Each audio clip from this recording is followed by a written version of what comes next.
Շնորհակալություն, պարոն Փաշինյան, հարցը, որը հնչեցնելու եմ, մի փոքր այլ ձևակերպմամբ ձեր վերջին ասուլիսի ժամանակ եմ հնչեցրել, բայց քանի որ գործընթացները, իրողություններն ու գործողությունները շարունակվում են, ստիպված եմ մի փոքր այլ ձևակերպմամբ հիմա հնչեցնել։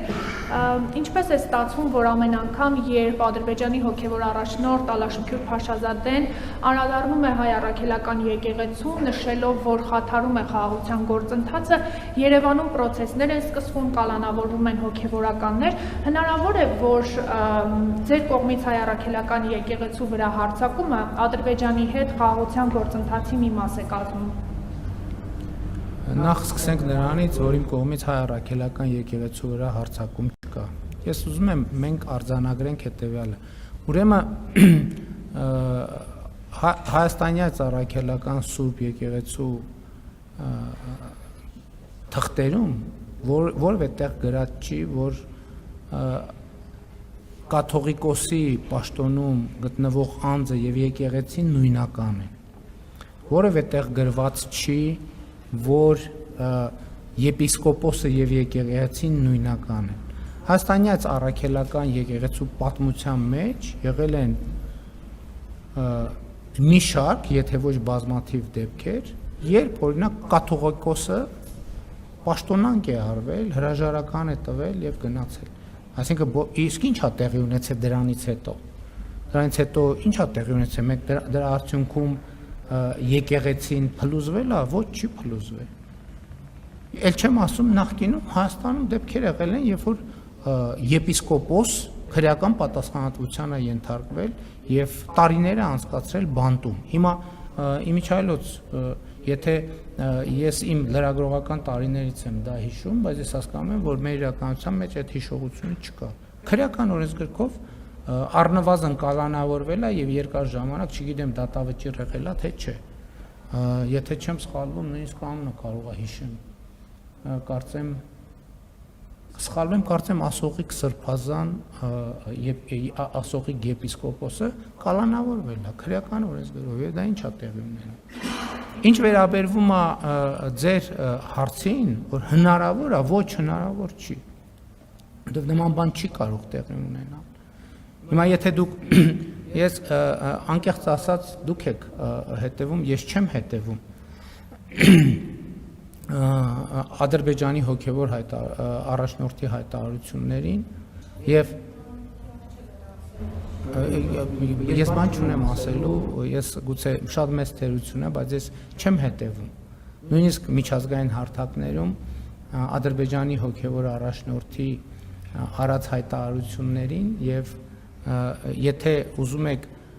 որևէ գործողություն համադրել որևէ այլ գործողության մեջ, ասենք այսօրվա իմ բրիֆինգը կարող է համընկնել տասնյակ իրադարձությունների հետ Ադրբեջանում, Թուրքիայում, Իրանում, Ռուսաստանում, Վրաստանում, Միացյալ Նահանգներում, Մերձավոր Արևելքում, Իսրայելում, Գազայի գոտում, Պաղեստին, ուր ասեք, Ալժիրում, Նամիբիայում, Անգոլայում, Ավստրալիայում, նույնիսկ Անտարկտիդայում եւ Հյուսիսային Բևեռում, նույնիսկ Մեծ Բրիտանիայում եւ Նոր Զելանդիայում, նույնիսկ Սինգապուրում եւ Ճապոնիայում, նույնիսկ Նորվեգիայում եւ Շվեդիայում բազմաթիվ իրադարձություններ եւ դա ինչ է նշանակում այն փաստը որ դուք հարց տվեցիք հիմա այս պահին հիմա եթե մենք հետազոտություն անենք կհամընկնի մեծ հավանականությամբ գուցե Ադրբեջանի հոգևոր առաջնորդի կամ որևէ հոգևոր գործչի որևէ գործողության հետ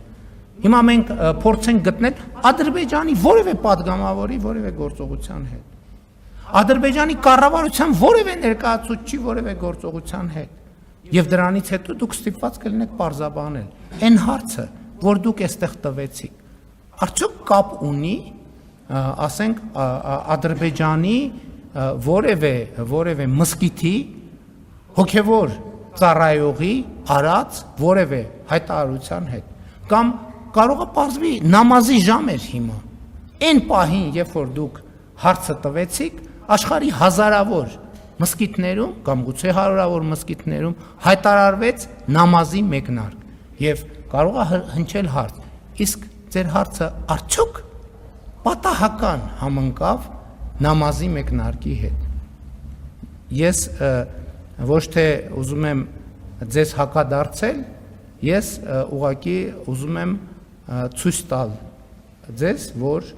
եթե որևէ մեկը ուզենա գտնել համընկումներ ձեր հարցի,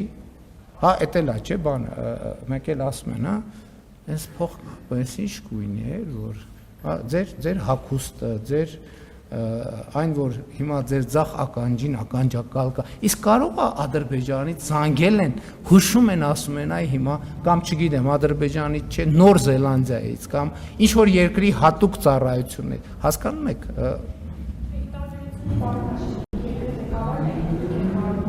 Ներողություն եմ խնդրում, իմ այդ թերության համար ես ձեզնից ներողություն եմ խնդրում, որ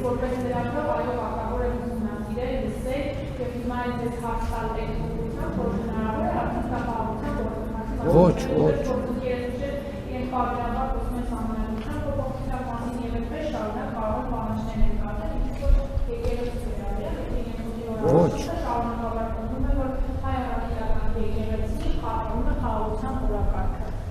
ամենայն հարգանքով ես չեմ վիճարկում ձեր հարց տալու իրավունքը։